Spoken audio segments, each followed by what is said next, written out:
Сәлеметсіздер ме балалар? 3 классқа арналған дүниетану сабағының бүгінгі тақырыбы адамдардың алғашқы қоныстары қашан және қалай пайда болды. Бүгінгі сабақта біздер адамдардың қоныстануына табиғат жағдайларының қалай әсер ететінін оқып үйренеміз.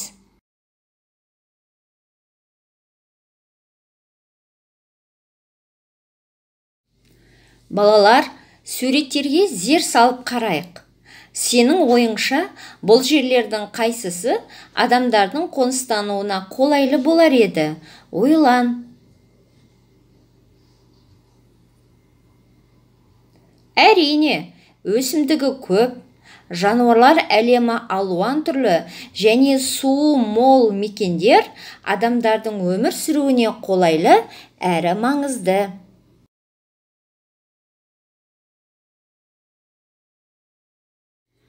Балалар, мына суреттерге мұқият зер салсақ, адамдар алғашқы қоныстарын таудың баурайында, көлдің жағасында, өзен бойында және шалғыны мол шұрайлы жерлерде салғанын көреміз.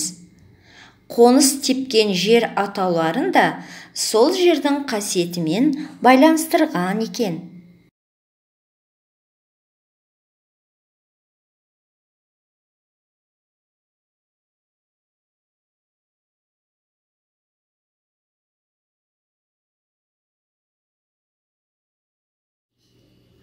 Ұлы жібек жолының жандануымен қазіргі оңтүстік Қазақстан даласындағы Сырдария және Жетісу өзендерінің бойында халықтың біразы отырықшылыққа өтіп, өңірде жаңа қалалар пайда бола бастады.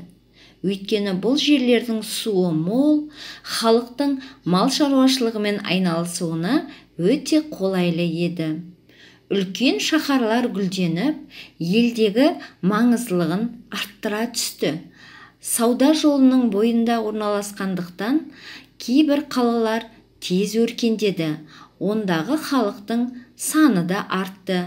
Балалар, ендігі назарымызды Ұлы жібек жолының тарихы жөнінде айтылған төмендегі видео ақпаратқа аударайық.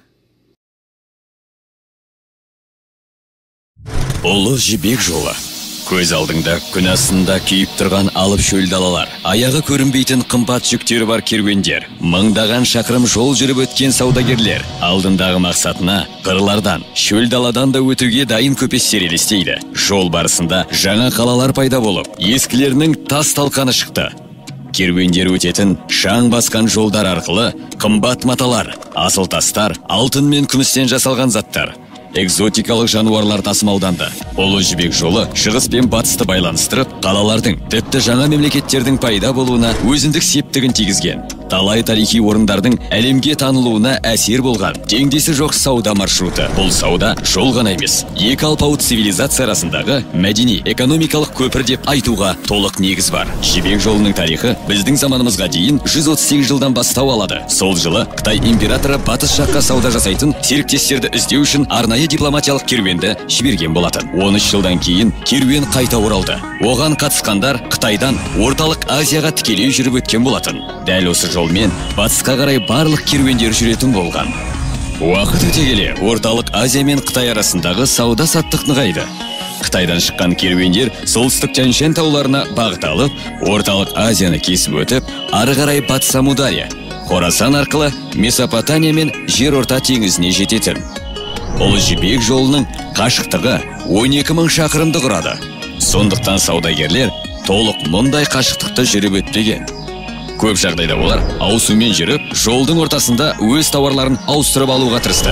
Жібек жолы арқылы көп жағдайда жүзім мен мақта, жылқылар мен азықтық дақылдар жеткізілді. Тауда қолөнер шеберлері жаңа өнер түрлерін игеріп алды. Темірден жасалған бұйымдарды жасау ісі шығыстан, ал шыны жасау ісін батыстан үйреніп алды.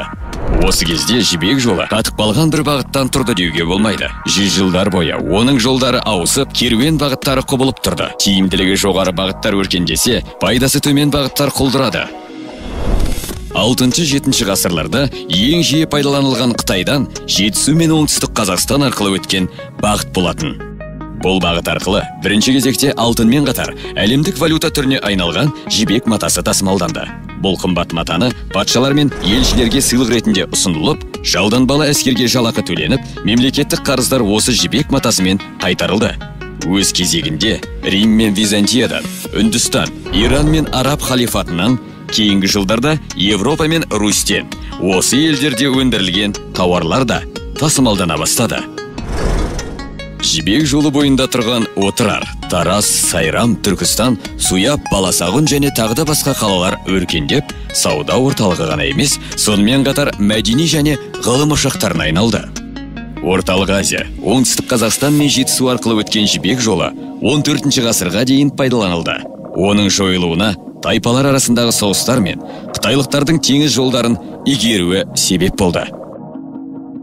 Ғасырлар өте келе, Ұлы Жібек жолының тарихи орны мен маңыздылығы Қазақстан Республикасының президенті Нұрсұлтан Назарбаевтың бастамасымен Батыс Европа, Батыс Қытай халықаралық дәлізінің құрылысымен жалғасты.